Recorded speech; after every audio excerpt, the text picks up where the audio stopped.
ସୁଦୂରରୁ ସଦର ଅପହଞ୍ଚ ଅଞ୍ଚଳର ସ୍ୱର ଉତ୍ସବ ମହୋତ୍ସବ ସଭା ସମିତି ସମାରୋହ ପ୍ରଗତି ଦୁର୍ଗତି ଏବଂ ସଂଗତିର ଅଭିବ୍ୟକ୍ତିକୁ ନେଇ ଆଞ୍ଚଳିକ ସମ୍ବାଦ ବିଭାଗ ପକ୍ଷରୁ ପ୍ରସ୍ତୁତ କରୁଛୁ ଜିଲ୍ଲା ହାଲଚାଲ।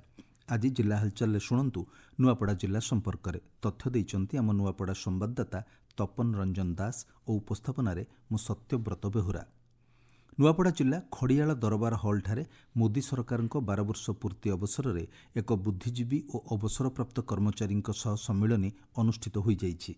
କଳାହାଣ୍ଡି ସାଂସଦ ମାଳବିକା ଦେବୀ ଏଥିରେ ଯୋଗଦେଇ କେନ୍ଦ୍ରରେ ମୋଦି ସରକାରଙ୍କ ଉପଲବ୍ଧି ଐତିହାସିକ ନିଷ୍ପତ୍ତି ଓ ଯୁଗାନ୍ତକାରୀ ପଦକ୍ଷେପ ଉପରେ ଆଲୋଚନା କରିଥିଲେ।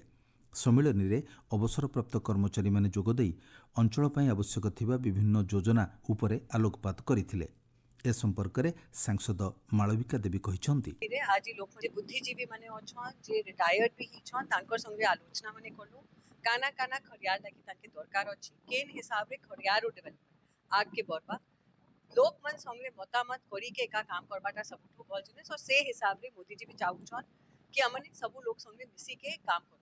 एकक व्यवहृत प्लास्टिक मुक्त नुआपड़ा अभियान अंतर्गत गाँ परिमल गाँ मुंडरू कार्यक्रम अधीन नुआपड़ा ब्लॉकर मागुरपाणी ग्राम में एकक व्यवहृत प्लास्टिक मुक्त ग्राम अभियान अनुष्ठित हो जाइछि।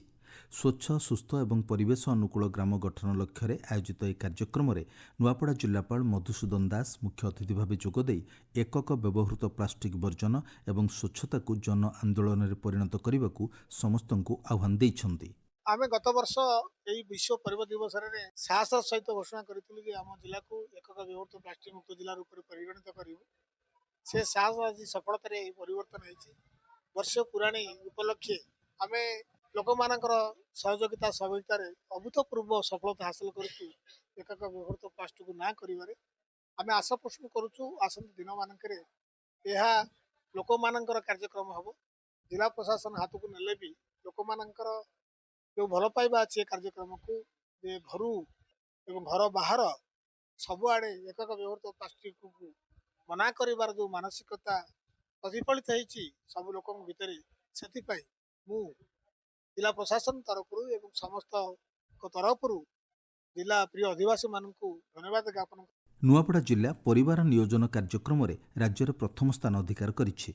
स्वास्थ्य परिवार कल्याण क्षेत्र में नुआपड़ा अग्रणी भूमिका ग्रहण राज्य स्तर में निजर श्रेष्ठता प्रमाणित करिछि। विश्व जनसंख्या दिवस अवसर में भुवनेश्वर स्थित कृषि भवन में आयोजित राज्यस्तरीय समारोह में 2025-26 वर्षर परिवार नियोजन कार्यक्रम में सामग्रिक प्रदर्शन पर नुआपड़ा जिला राज्य में प्रथम स्थान अधिकार कर सम्मानित होइछि। एहासह प्रसव पर गर्भाशय मध्य लगा जाउथिबा जन्म नियंत्रण उपकरण ग्रहण में नुआपड़ा जिला राज्य में तृतीय स्थान हासिल करिछि। एही सफलता पर जिला को स्वास्थ्य और परिवार कल्याण विभाग अधीनस्थ परिवार कल्याण निर्देशालय पक्षरु पुरस्कार प्रदान करा जाइछि। नुआपड़ा जिला पक्षरु जिला अतिरिक्त जनस्वास्थ्य अधिकारी डाक्टर जेएस महांती सम्मान ग्रहण करथिले। सरकार केजी रु पीजी पर्यंत मागणा शिक्षादान व्यवस्था घोषणा करिबा परे आर्थिक समस्या पई अधारु पाठ छाड़ुथिबा विद्यार्थी मध्य शिक्षा पई आगे आसिछन्ति। जिले में ग्रामांचल आदिवासी अनुसूचित जाति जनजाति पछुआ और साधारण वर्गर छात्र छात्री विभिन्न पाठ्यक्रम में नाम लेखाइबा पई आग्रह प्रकाश करुछन्ति। खड़ियाल महिला उच्च माध्यमिक स्कूल अध्यक्षा सुस्मिता दास प्रभास सामल सरकारक निष्पत्ति आर्थिक अनग्रसर परिवारक पई एक संजीवनी बोली कहिसन्ति। सेहिपरि पल्ली प्रगति उच्च माध्यमिक स्कूल अध्यक्ष रुद्रराज बारिक सरकारक पदक्षेप को प्रशंसा करिसन्ति। ए संपर्क में पल्ली प्रगति उच्च माध्यमिक स्कूल अध्यक्ष रुद्र माधव बारिक कहिसन्ति वास्तव में एटा सरकारक स्वागत योग्य पदक्षेप है। आम अंचलटा गरीब अंचल आदिवासी एवं हरिजन संप्रदाय बहुत अछंती।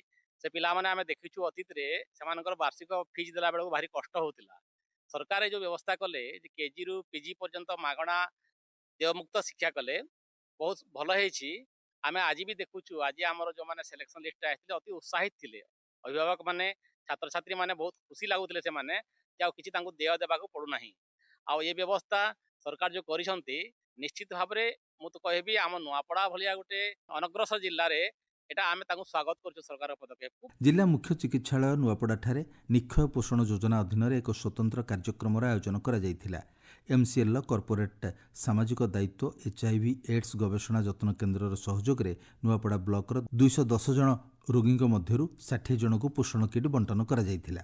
जिला हलचल आज एतिकी। आसंता काली जिला हलचल शुणिबे पुरी जिला संपर्क में।